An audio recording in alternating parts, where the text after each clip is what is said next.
Welcome back to another episode of which American domestic plane gets outsourced to another nation and gets a better variant. Today we're going to be looking at the Kurnass 2000. The Israeli Kurnass 2000 is, as of right now, the best Phantom that we have in the game. As a direct comparison, it's basically an EJK with the flight model of the F4E. So you get the best loadout, you get roughly the same radar, it's not the same name.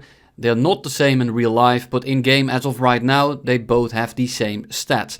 They're both as potent, they're very hard to notch, they're very hard to break lock off. It's an amazing radar. You get the internal gun, you get the Agile Eagle system, you get 4 AIM-9Ls, you get 4 AIM-7Fs together with this radar, which is just chef kiss. And then the only downside of this thing is going to be one, the camo, because I'm not a big fan of it.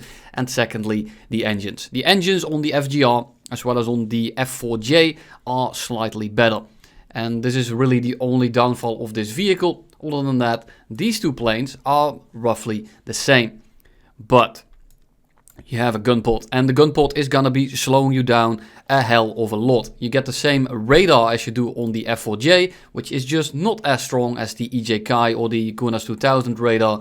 Unfortunately, it just isn't. Together with the AIM-7Fs, still a good combo, but it's not nearly as deadly as the EJK with the AIM-7F. You then get AIM-9Hs on this thing instead of AIM-9Gs over the F4J, but it's also only AIM-9Hs over the AIM-9L on the Kurnass. So you are just kind of weighted down by the gun pod. If you don't want to carry it, be my guest, but you're not gonna have a good time. And yesterday someone was telling me that this plane also had Agile Eagle and that the slats on it are just as good and that both the vehicles are just as maneuverable. Let me tell you something. I press the slats, you can see from the missile rack all the way down to the wingtip, it comes forward. And that's the combat flaps. Now let's look at the F4J, which supposedly is also supposed to have Agile Eagle. I believe on the F4S it's not actually Agile Eagle. It's slightly less maneuverable than the Israeli one. But in the grand scheme of things, it doesn't really matter if you're going to be running the gun pod because it's not comparable regardless. Now let's look at this thing, because we are going to be spawning in on the carrier yet again. And then when you press the flaps, guess what? You get a leading edge flap and it's just much smaller. It doesn't go down all the way towards the wingtip, it doesn't go forward, all it does is go down. This thing is not nearly as maneuverable as the F4S, even with the same loadout. So if you carry 4 and 4 with this and the gun pod, as well as on this thing, you're not gonna have a comparable result. So the Israeli Tech Tree, it just has everything. You have everything but the best engines. Is it good? It's okay, it's definitely, it works because of the weapon systems. You have a Vulcan, it's internal, you have the 4 AIM-9Ls and you have the 4 AIM-7Fs with a very strong radar. But at the end of the day, your flight model, it's not an F-16, it's not a MiG-29, it's not an MLD, it's not a Mirage 2000, and it's not the best in class. And you are going to be struggling if MiG-29s see you and decide you have to die. But other than that, if you are with the team, if you are playing it a little bit like a support fighter, and I know that's just kind of code language for a bad vehicle, but this thing can generally hold its own if there's some teammates around, because the weapon set here is just downright amazing. But that's essentially where it ends. Before we get into the gameplay, thank you to all my YouTube members as well as my Patreons and everyone looking to get this decal to put on the vehicle. It's going to be in the discount code down below. You get a 3% off, and any purchase you make, you get this thing. You can put it all over your vehicle, of course, well, with a maximum of 2 or 4, depending if you have premium or not. And then if you click it, it's under special and then logo types. So how are we going to be flying this thing? The flight model here is the main detriment. The issue is, if we go to high altitude, we kind of single ourselves out to be attacked from multiple angles. So I'd rather stay somewhat low, and I like to spike up into people. I then have the terrain as cover. If they start shooting at us, we can nose down, we can use the terrain, and they are forced to fly directly at us with the sky as a backdrop, which gives us a huge advantage in something like a missile joust. Unfortunately, it doesn't always go your way. We try to relock him, missile doesn't track in time and it misses. And I'm still going vertical here. I'm just kind of waiting for the other guys to start shooting at him, because I know he's gonna start flaring. I know he's paying attention. So I just wait for that missile to connect. It does. And now we are just gonna turn around and go towards the main brunt of the battle again.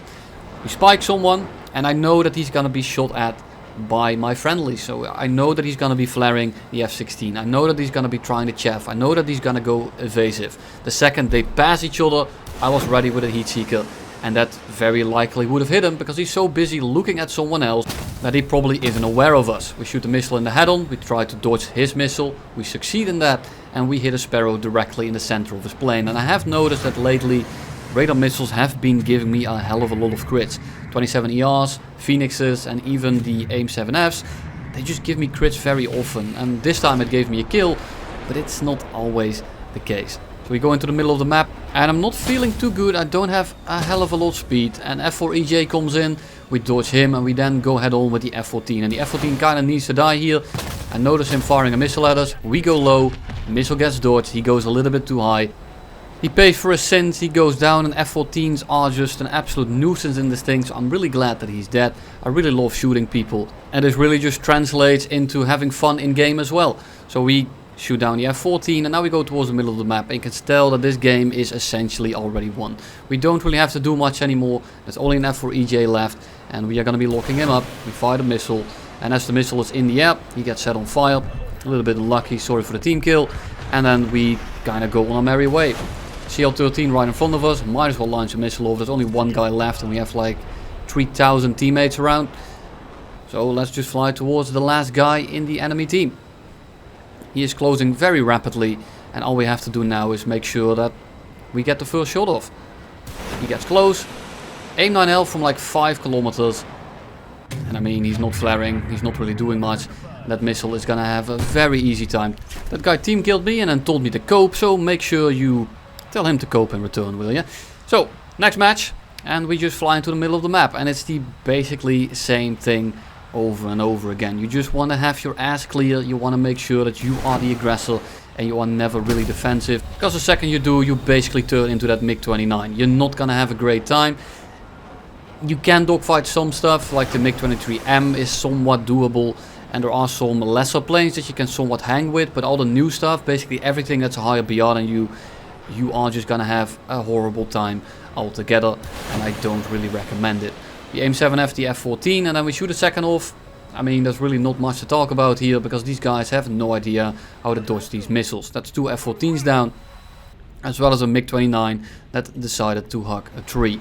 And missile combat is just, it almost turns into who can go the lowest. It's almost like playing limbo, and if you don't go low enough, you can see he went low for a little bit, missile instantly loses track. Heat seekers luckily don't have that kind of issue, but it misses, and this is why I like running a gun. Sometimes if you don't have a gun, especially in the F4S, you just end up in situations where you could have done something, but you end up being forced to use missiles. And if people are aware of your missiles and are somewhat at close range, there is just very little you can do about it. I tried to relock him with the normal radar without pulse Doppler, but it took me a little bit too long and the missile couldn't curve in anymore. So now I'm forced to use a heat seeker. Luckily this guy is absolutely oblivious and he ends up eating it regardless. So we fly towards the middle of the map again. And this is basically just every game in this thing is the same. You cannot force fights. You need to come in third party, you need to come in and catch people off guard, and you can't really do much on your own. This is one of those true team planes, and sure, top tier is all about the team game. So in the average match this thing is pretty strong. But the second your team kind of starts falling apart, the second everyone starts paying attention to only you, you're done. There is very little you can do, and I just say get the F-16 instead. The F-16 has basically the same stuff as this right here. It has better acceleration, it's more maneuverable. Sure, it loses 2 AIM-7Fs and a little bit of cannon ammo, but does it really matter? Does it really affect you that much? How many gun kills are you going to get anyway? You know, so it's a bit of a trade-off, but I would say that the F-16 is just vastly superior. Sure, it's a slightly higher BR as well, but every game is going to be a full up tier anyway. And when you are forced to do stuff like this in the F-16, you're going to get away with it. In this case, not so much. Sure, I overplayed it. Sure, I kind of overwhelmed my stay. And I probably shouldn't have done that. The issue is with an F-14 flying over me, I need to kill him right there. And if he does turn around, I am completely done. So I rather just bet on it and hope that the enemy doesn't start going for me. They did. I paid the price for it. But I would do it again if I had to. Because I don't know what that F-14 is going to be doing. And that's kind of the other issue with this plane. You're just forced to take so many risks because you are in a disadvantage if you don't. Yes, I will just kind of ram myself into the enemy team. That's what this thing is somewhat good at. You have a lot of missiles, you have a lot of guns, and you have a good radar. But the second people get past your head on, it's not as hopeless as it was with the F4EJ. It's not as painful as something like the F4J. It's definitely helpful, but it won't save you from that many scenarios. And I'm just kind of turning into a broken record here. And I know that's the case. I've just reviewed like 12 Phantoms already, and I just can't do this anymore. So thank you all for watching. I'll see you all tomorrow or the day after with either a MiG-29 or an FRS video. So stay tuned for that. Until then, have a nice weekend.